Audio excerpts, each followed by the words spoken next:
Hi friends, നമുക്ക് ഈ വചനം വായിച്ചു നോക്കിയാലോ. യേശു അവനോട് ചോദിച്ചു, മനുഷ്യപുത്രനിൽ നീ വിശ്വസിക്കുന്നുവോ? കർത്താവേ, ഞാൻ വിശ്വസിക്കുന്നുവെന്ന് പറഞ്ഞുകൊണ്ട് അവൻ യേശുവിനെ പ്രണമിച്ചു. ഇത് യോഹന്നാൻ എഴുതിയ സുവിശേഷം 9-ാം അധ്യായം 35-ാം തിരുവചനമാണ്. സീലോഹാ കുളത്തിൽ കഴുകുക. അവൻ പോയി കഴുകി കാഴ്ചയുള്ളവനായി തിരിച്ചു വന്നു. എന്താ സംഭവം നമുക്ക് നോക്കിയാലോ.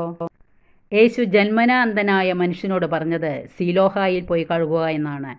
സീലോഹ എന്ന പദത്തിൻ്റെ അർത്ഥവും വിശുദ്ധ യോഹന്നാൻ പ്രത്യേകം രേഖപ്പെടുത്തുന്നുണ്ട്. അയക്കപ്പെട്ടവൻ എന്നാണ് അതിനർത്ഥം. പിതാവായ ദൈവത്താൽ അയക്കപ്പെട്ടവനാണ് യേശു ക്രിസ്തു. സീലോഹായിൽ പോയി കഴുകുക എന്നതിനെ അയക്കപ്പെട്ടവനിൽ പോയി കഴുകുക, കാഴ്ച നേടി എന്ന അർത്ഥത്തിൽ മനസ്സിലാക്കാൻ പറ്റും. അയാളെ സൗഖ്യപ്പെടുത്തിയത് യേശുവിൻ്റെ പ്രവൃത്തിയും വചനവുമാണ്.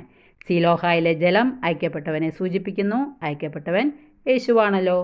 വചനം ഇഷ്ടപ്പെട്ടെങ്കിൽ ലൈക്ക് ചെയ്യുക. Okay, thank you, by.